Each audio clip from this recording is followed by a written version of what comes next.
जिचेन मैंग को अपने घर लाता है, उसे बेडरूम में रहने के लिए बोलता है, लेकिन मैंग मना करती है और वह बोलती है कि वह किसी और रूम में सो जाएगी, जिससे जिचेन कहता है कि यहाँ पे एक ही बेडरूम है और वह खुद लिविंग रूम में सो जाएगा।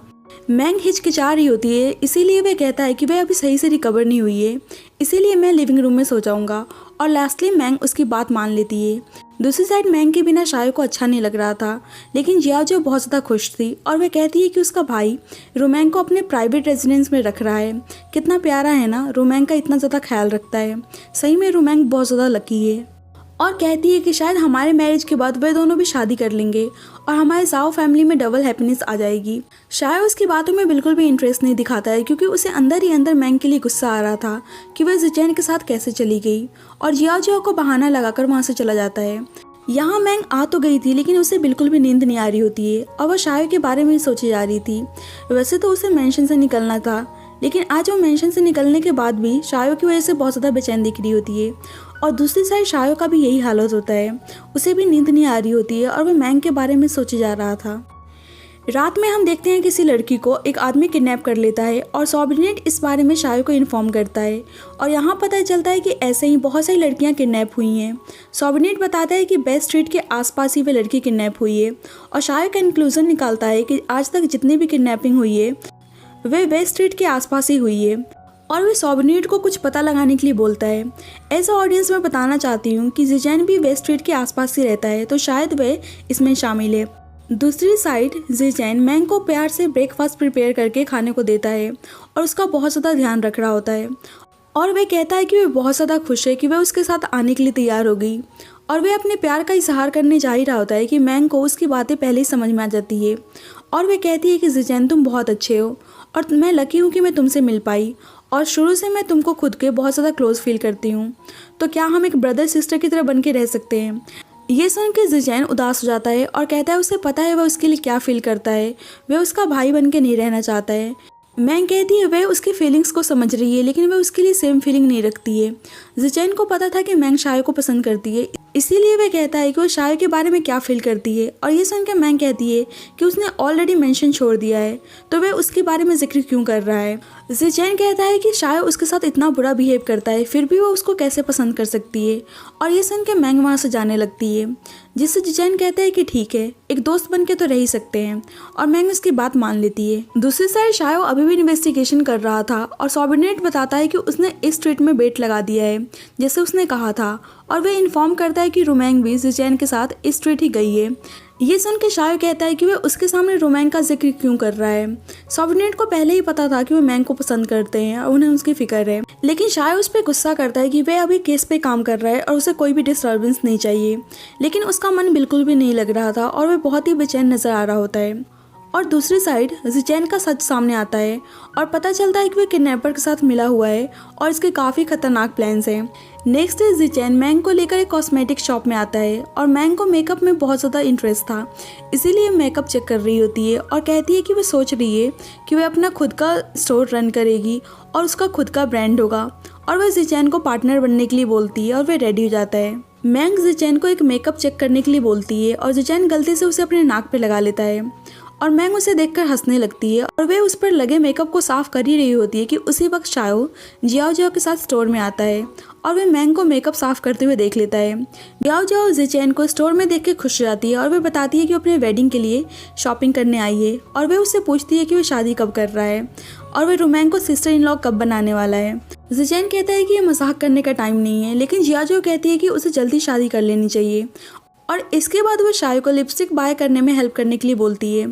जिचेन देखता है कि मैंग के हाथों पे मेकअप लगा हुआ है, इसीलिए उसको साफ करने लगता है और ये देख के शायो को बहुत ज़्यादा जेलस फील होता है और वह जानबूझ के मैंग को चलाने के लिए जियाओ के लिए लिपस्टिक सेलेक्ट करता है और उसके लिप्स पे अप्लाई करता है, और उदास होकर मैंग उसे देखे जा रही थी और शायो जानबूझ के मैंग से पूछता है कि जियाओ पे लिपस्टिक कैसी लग रही है। मैंग को बहुत ही ज़्यादा जलन होती है और वह कहती है कि तुमने लगाया है तो वह अच्छी ही होगी, क्योंकि वह अगली को भी ब्यूटीफुल बनाने का दम रखता है। और ये सुनकर जियाओ उस पर गुस्सा करने लगती है कि उसने उसको अगली क्यों बोला। मैंग बोलती है कि वह बस गवर्नर के स्किल्स को प्रेज कर रही है और वह जिचेन से कहती है कि उसे भूख लगी है और वह उसके साथ स्टोर से बाहर चली जाती है। और शायो बहुत ही ज़्यादा गुस्से में नज़र आ रहा होता है, क्योंकि वह मैंग को जिचेन के साथ देखकर बिल्कुल भी हैप्पी नहीं था। ज़ेचेन मैंग के साथ एक प्लेस पर खाने के लिए जाता है और वे कुछ देर बाद मैंग को अकेले छोड़कर ड्रिंक लेने के लिए जाता है और जब वो वापस आता है तो देखता है कि मैंग वहाँ से गायब है और वे चारों तरफ मैंग को ढूंढने लगता है।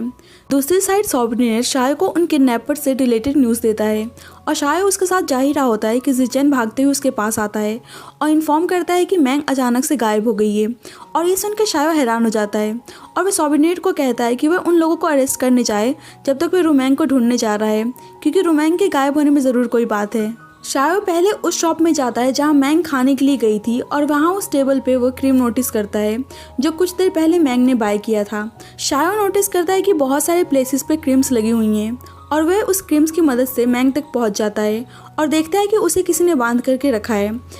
मैंग उसे इशारा करके उसके पास आने से मना करती है, लेकिन शायो फिर भी उसके पास जा रहा होता है। जब भी दो आदमी उस पर फायरिंग करने लगते हैं और शायो एक एक करके उन दोनों को शूट कर देता है और मैंग को छुड़ाने के लिए उसके पास जाता है। मैंग उसे वहां से जाने के लिए बोलती है क्योंकि उसके पैरों के नीचे माइंस बिछे हुए थे। शायो समझ जाता है कि ये सब ट्रैप था, क्योंकि जो आदमी इसके पीछे था उसे पहले से ही पता था कि शायो उसे ट्रैक कर लेगा और उसने जानबूझ के शायो को मैंग के पास आने का हिंट दिया ताकि वह शायो को मार सके और इसीलिए उसने मैंग का इस्तेमाल किया। मैंग बोलती है कि वह यहाँ से चला जाए, लेकिन शायो कहता है कि उसे याद है उसने क्या कहा था, वह उसकी सारी बात मानेगी। शायो चाकू की हेल्प से मैंग के फिट्स को माइंस के ऊपर से हटा देता है और वह खुद माइंस के ऊपर अपने पैरों को रख लेता है ताकि माइंस ब्लास्ट ना हो। मैंग को लगता है कि शायो उसके साथ जाएगा, लेकिन माइंस के ऊपर उसके पैरों को देखकर उस पर गुस्सा करने लगती है कि उसने उसे झूठ क्यों बोला। शायो कहता है कि मैं तुम्हें मरते हुए नहीं देख सकता था। मैंग उस पर गुस्सा करने लगती है और कहती है कि वह उसके बिना अकेले नहीं जाएगी और शायो वहाँ से उसको जाने के लिए बोल रहा होता है, लेकिन मैंग उसे हक कर लेती है और कहती है कि अगर मरना है तो दोनों साथ में ही मरेंगे। शायो कहता है कि अब तक तुम हमेशा मुझसे दूर भागने की कोशिश कर रही थी। मैंग कहती है कि ये सच है, क्योंकि बहुत ही ज़्यादा क्रूअल है और उसमें इतनी ज़्यादा बुराइयाँ है कि उसे बताते बताते कल हो जाएगा। ये सुन के शायो कहता है कि मतलब मेरे में बिल्कुल भी अच्छाइयाँ नहीं है, तो तुम मेरे जैसे आदमी के साथ क्यों मरना चाहती हो। लेकिन मैंग जिद पे अड़ी हुई थी और वह कहती है कि वह खुद उसके साथ मरना चाहती है। शायो को पता चल गया था कि मैंग उसकी बात नहीं सुनने वाली है, इसीलिए वह मैंग से कहता है कि वह साइड में जो बॉडी पड़ी है उसे लेकर आए। मैंग जा नहीं रही होती, जिससे शायो कहता है कि वह उस पर ट्रस्ट कर सकती है और मैंग उस बॉडी को ड्रैग करके शायो के पास लाती है और शायो उस बॉडी को माइंस के ऊपर रख देता है और वो मैंग से दूसरी बॉडी लाने के लिए बोलता है क्योंकि उसका वेट इनफ नहीं था और मैंग उस बॉडी के पास भागकर जा ही रही होती है कि शायो जंप कर देता है और माइंस एक्सप्लोड हो जाते हैं और ये देख के मैंग बहुत ज़्यादा शॉक हो जाती है और वो चिल्लाते हुए शायो के पास भागती है और रोने लगती है कि उसने उससे झूठ क्यों बोला। वे बहुत ही ज़्यादा डर गई थी क्योंकि शायो अपनी आंखें नहीं खोल रहा था और कहती है कि उसने प्रॉमिस किया था कि दोनों साथ जिएंगे और साथ मरेंगे, तो उसने उससे झूठ क्यों बोला। वह उसे अकेले छोड़कर कैसे जा सकता है। वह शायो को उठाने की बहुत कोशिश कर रही होती है और बहुत ज़्यादा रो रही होती है और लकीली शायो होश में आ जाता है। मैंग कहती है तुम ठीक तो हो ना। शायो बोलता है कि अगर तुम मुझे ऐसे ही शेक करती रहती तो शायद मैं मर सकता था और उसे रोने से मना करता है। मैंग उसे किस करती है, जिससे शायो हैरान हो जाता है। फाइनली आज पहली बार दोनों म्यूचुअल किस करते हैं, ना कोई फाइट और बस सच्चा प्यार। वे दोनों किस कर ही रहे होते हैं कि फिर से शायो का सबऑर्डिनेट उन्हें डिस्टर्ब करने आ जाता है और मैंग और शायो दोनों के लिए बहुत ही एम्बैरेसिंग सिचुएशन हो जाता है। वैसे देखा जाए तो सबऑर्डिनेट का टाइमिंग भी कमाल का है। वह जब ही आता है जब दोनों रोमांस कर रहे होते हैं। दोनों को किस करते हुए देखकर सबऑर्डिनेट कहता है कि सब कुछ सेटल हो गया, दोनों कंटिन्यू कर सकते हैं और ये कह के जल्दी से वह भाग जाता है और शायो और मैंग दोनों ही हंसने लगते हैं और फाइनली दोनों अब एक साथ थे। जल्दी ज़ेचेन के पास किसी की कॉल आती है जो बताता है कि गुड्स को चुरा लिया गया है, लेकिन लकीली उन लोगों को पता चल गया और उन्होंने एविडेंस को मिटा दिया है। ज़ेचेन शायो के बारे में पूछता है कि वह मरा कि नहीं और उसको खबर मिलती है कि वह उसको मार नहीं पाए और ये सुनकर ज़ेचेन को बहुत ज़्यादा गुस्सा आता है और ये पार्ट यहीं पे ख़त्म होता है। So thank you friends for watching this video. अगर आपने मेरे चैनल को सब्सक्राइब नहीं किया है तो प्लीज़ सब्सक्राइब कर लीजिए। जब तक के लिए bye bye and take care.